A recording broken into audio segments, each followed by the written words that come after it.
Заезжает клиент на автосервис. Что-то стучит. Блин, этого просто вот не передать. Это все хуйня. Здесь что? Колесо не снято. Блин. Попытались открутить колесо. Да это пиздец. Вот как до такого можно доездиться, что, блядь, что-то стучит. Ну, ни хрена себе что-то стучит, блядь. Не, ну стучит нормально, смотри.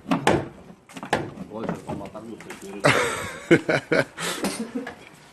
Просто. Это просто пиздец. Блин, что камера не фокусирует. Пиздец.